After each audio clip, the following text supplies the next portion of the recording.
Hello, and welcome to PEGTV, 98.1 JJR and AM 1380 WSYB. I'm Terry J., Operations Manager at Catamount Radio, and today we've teamed up with PEGTV for an important informational, broadcast to let you guys know what's going on with COVID-19. And we are lucky enough to have two fine representatives from the Rutland Regional Medical Center. Dr. Rick Hildebrant, Medical Director of Hospital Medicine and the hospital's Chief Medical Information Officer. And today he is joined by Jody McIntosh, the hospital infection preventionist. Now that would seem like you guys both have your hands full right now. Dr. Rick, we were just saying it seems like it's Groundhog Day. We were just here back in April. We did a few of these meetings before, and here we are again. And today we are even further apart than we were the first times, and we're all keeping our masks on today as well. That's right. We're taking this totally seriously, and we took it seriously then. And I have to thank you guys as being part of the great state of Vermont, because you guys, along with the other regional medical centers and scientists and the governor, you guys got things done. We were number one for a reason. So before we go any further, thank you. Thank you both for what you do. Thank you very much for that, Terry. It means a lot. Well, you guys mean a lot to us. Let's start off with the news. The status of the virus in our community. I'm hearing things out on the street. There's stuff on Facebook. We report it on the news. It's in the paper. It's here. It's in our community. And we hear everything from students being affected by it. Sadly, we've had 2 deaths. How are we handling this? Where are we going to go from here with dealing with the situation that we have in our community presently? Right. So, Terry, we do have a much larger number of cases than we've seen in the previous months. Today, VDH just reported the case reports from yesterday. We have the highest number of new cases that we've ever had at 148. We have a number of individuals in the hospitals around the country, around the state, so 17 in hospitals and 1 in an ICU bed. And overall, we're at about a 2.1% positivity rate for the tests that have been collected. In Rutland, more locally, our cases are at 3 new cases from yesterday and 59 positive cases in 14 days. So much higher numbers than we've seen in the last several months. It is our expectation that those numbers will continue to rise. The reason for this is in part because of cold weather. When the weather becomes cold, we spend less time out in the outdoors and more time indoors with other people. Also, the recent Halloween holiday has likely increased that spread as well. It's important to know that this is a disease of clusters, so the majority of these cases are in identified clusters. So Rutland Health and Rehab, as many of you have probably read or heard, is undergoing an outbreak where a number of their residents are positive. They also have a number of their staff people that are positive. And that accounts for a large number of positive cases in our county and in our state. And when we see other outbreaks, it's generally in clusters. So it's a family group that becomes infected or some kind of social gathering where the virus spreads. What we have not seen is widespread community spread. So spread that is due to casual contacts. That is occurring in other places around the country, but we have not seen that in Rutland and we have not seen that in Vermont. And it is our severe hope and goal to prevent that from happening, because that's when this virus can really become out of hand. I have to say, Jody, the hospital infection preventionist. Now, that is a title that has the weight of the world on your shoulders. How do we, not just at the hospital, but how does the average person stay safe from this? Nobody wants to bring this home. Nobody wants to infect their grandmother. What are some of the protocols that you recommend for all of us? Yeah, so I think the best thing you can do is continue to listen to the governor and make sure that you are paying attention to any of the news and the recommendations that's coming out from Vermont Department of Health. Anytime you're in the community or around somebody that you might not necessarily live in your home or sleep in your home, you should be wearing a mask, much like we are today. You should also make sure you're washing your hands if you're going to the grocery store, making sure you wash your hands when you get home. And when you're in public, try to remain at least 6 feet apart. And limit your travel. We have travel restrictions here in the state of Vermont, and that also includes traveling to places that you don't need to go to in the state of Vermont right now. So if you don't need to go to Costco's to shop in Burlington, you really shouldn't. You should be shopping locally, and that was something that came out as a recommendation last week. So, You know, when we first started doing these meetings, I actually showed up with rubber gloves wrapped in a cocoon. I mean, and since that time, Dr. Rick, you and I talked, that first one, I let my guard down. I mean, when we first started this, guys, I was going to the grocery store, leaving the groceries in my garage, anything that didn't have to be refrigerated, left it there for 3 days, and then the stuff that had to be refrigerated, we wiped everything down before we brought it upstairs. Are we still doing that? Yeah, that's a great question, Terry. So the main way that this virus spreads is via droplet. There is certainly, in some cases and in some individuals, where the droplet spread is worse or it's airborne. But droplet precautions are really the most important, and that's what Jody's talking about, where wearing a mask will prevent you from spreading these infective particles out of your mouth and around the area. It's really one of the most important things we can do.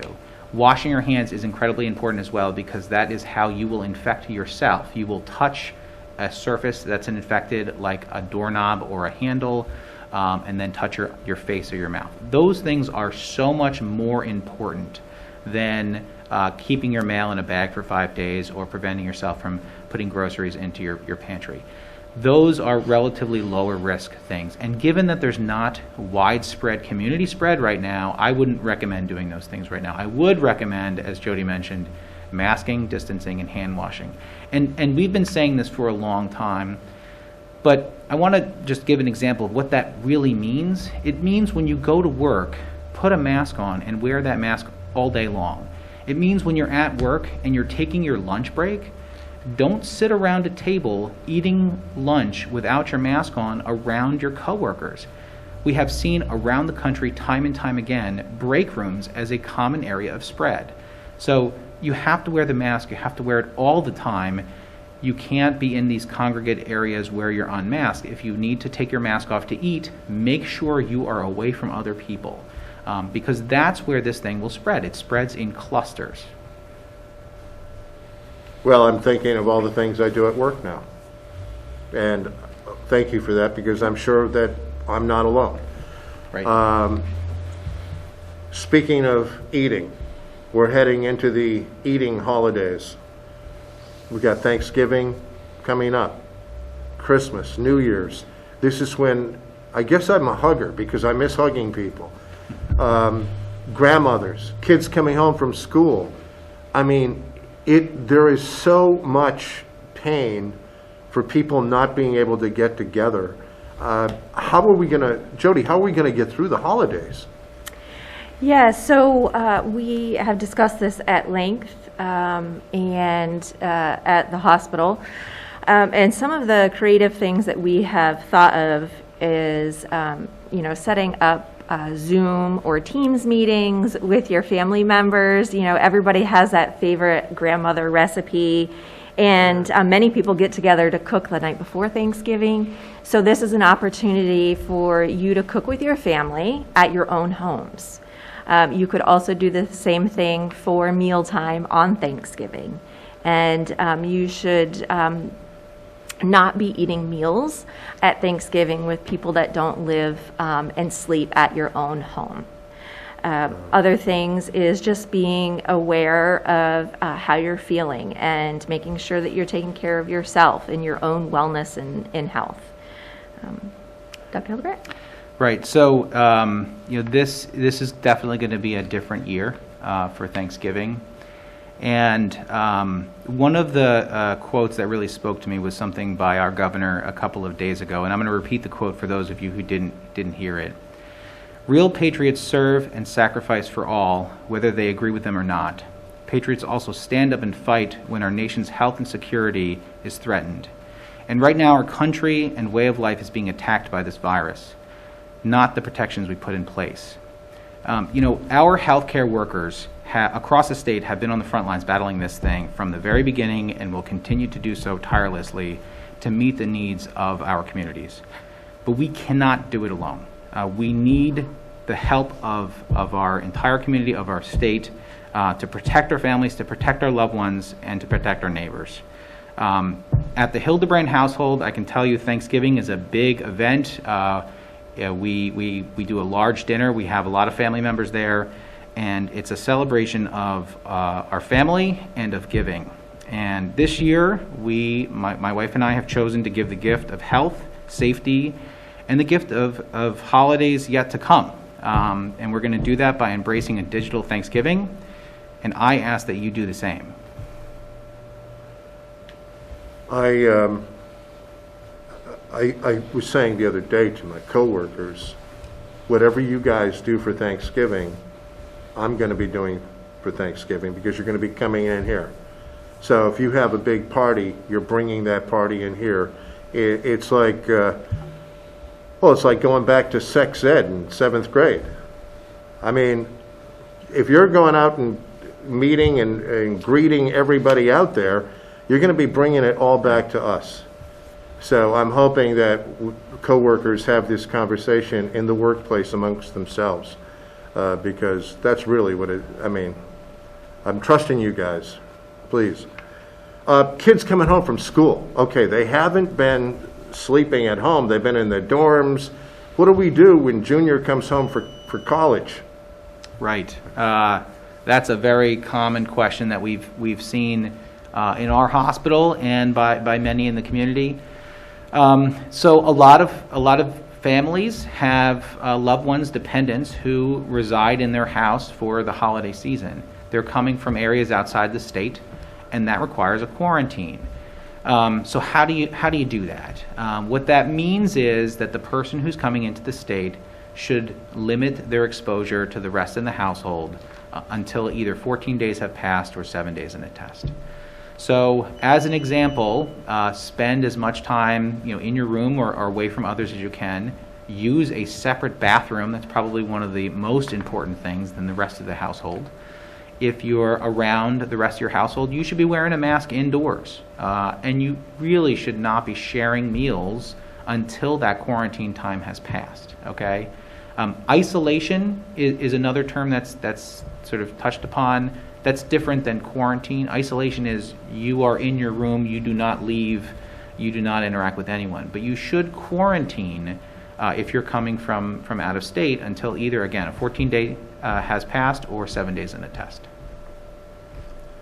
If we can get back to some statistics, how do we stack up in Rutland County compared to, say, the rest of the state? We know everybody's going up, but are we doing okay? Or do we need to work on it a lot more? So prior to the last month, Rutland County was doing very well, and everybody in the community was working very hard. And more recently, we have moved up. We are kind of in the middle to the top of the pack now. And that, to me, just really speaks to everybody digging deep. It is a hard time of year. It's getting darker out. People are moving inside. We've got the holidays coming up. But just digging deep and going back to the basics that we've been talking about today.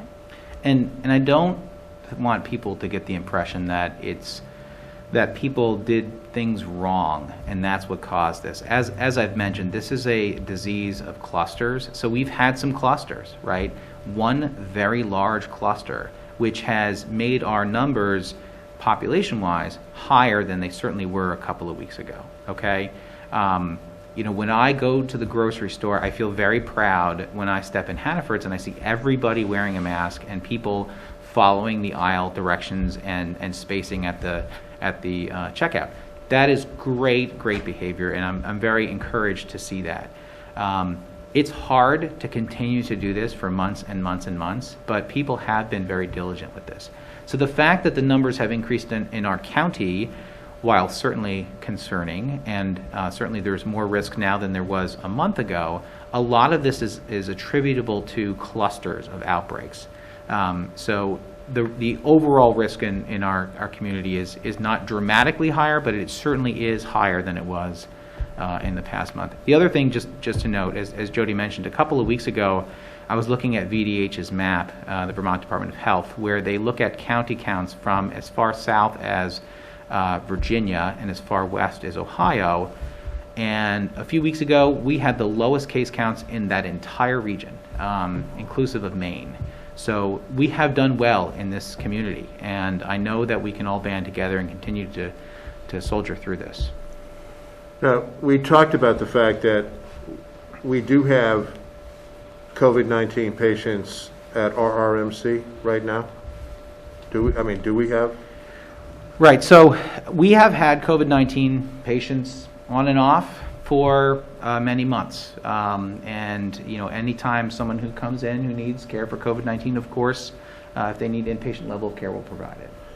Now, not everybody that has COVID-19 has to stay in the hospital, right? That's right. And one thing that we've seen across the state is less cases that require ICU level of care. So I mentioned, you know, as of today, 17 hospitalizations across the state with one ICU bed. That was not the case in the spring and the summer. It was the majority of these cases were requiring ICU level of care.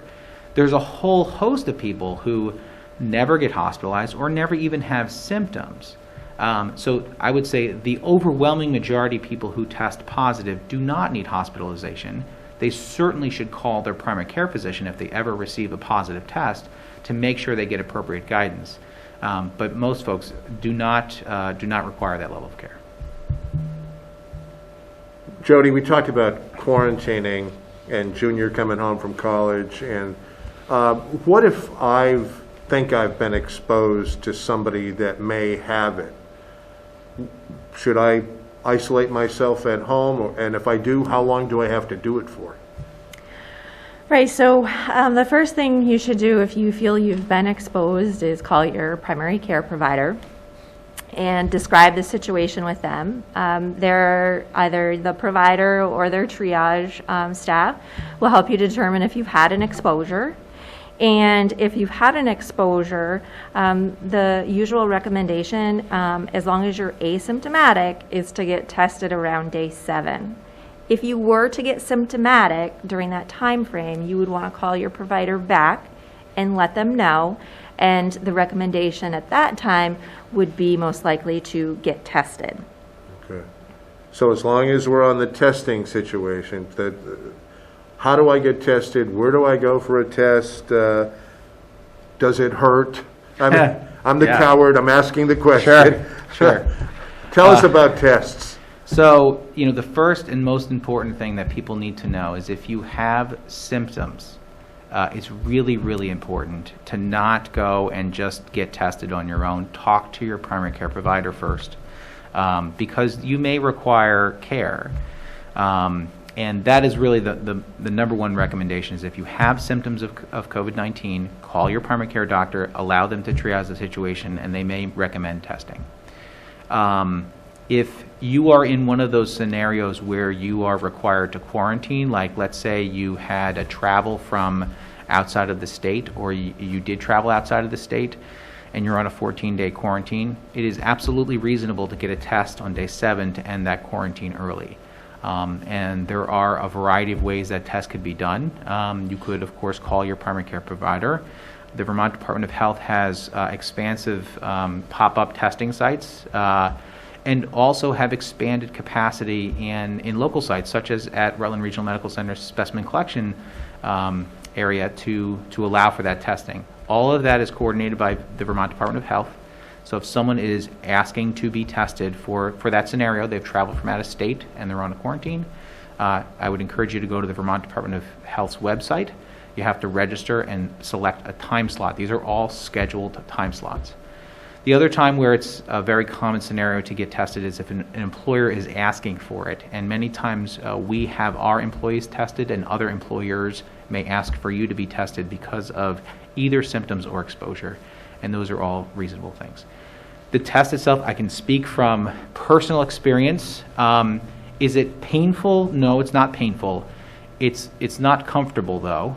This is a swab that goes deep into your nasopharynx, so into your nose and back into your nose, which it's uncomfortable, and it has to stay there for a period of time. So is it painful? No. It causes some tearing, and it is a bit uncomfortable. Okay. I can do this if I need to. Thank Absolutely. you. Let's talk about Rutland Regional Medical Center. How prepared are we? How prepared are we right here? Great question. Jody, you want to start? Sure. So we are very prepared to care for you if you are sick with COVID-19. We are very prepared to continue our services that we have in place in both our inpatient and outpatient services. We have worked very hard to make adjustments to our environment. So we have increased the number of negative pressure rooms that we have available. We have adjusted our disinfecting processes in alignment with recommendations from the CDC.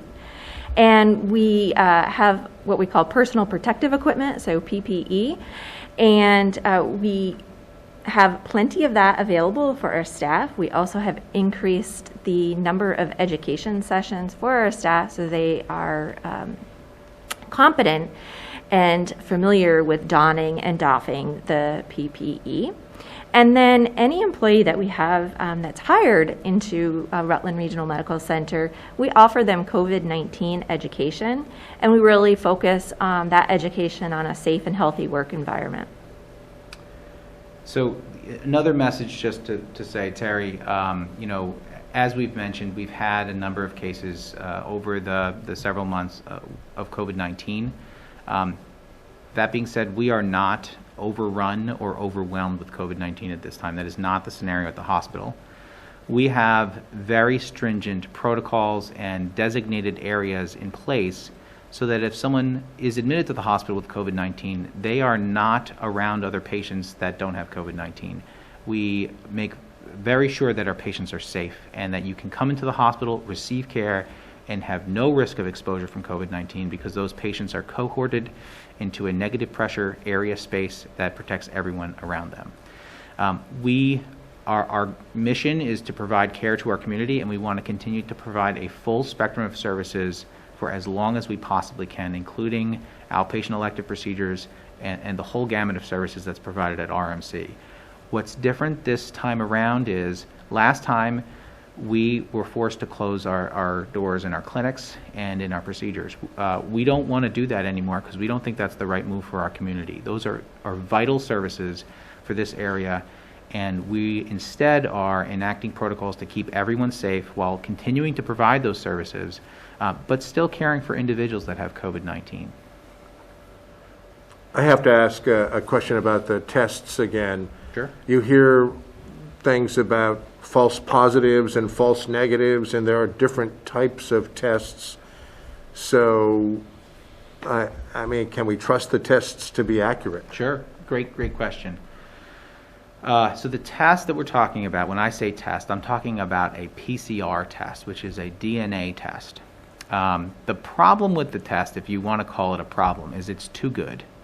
It's very, very sensitive, which means that it will pick up this virus even if it is no longer infectious, if it's a clump of DNA that's dried in a booger in your nose, okay? This thing is going to pick it up, okay? So if there's any sort of problems, if you will, it's because it's so sensitive, it picks up any amount of DNA that's positive for this. The errors or concerns we were seeing early on had to do with sampling. So as with any test, it's only as good as the sample collection. If you're doing a blood test and you do the blood draw incorrectly, the test may be in error. And the same thing is true of this. You do need to get a nasopharyngeal swab in most cases to get the sample appropriately on the swab. There are other testing modalities that involve just the nose that are also very sensitive, but it uses a different protocol. There is another type of test, which is called an antigen test. An antigen test is much quicker to come back.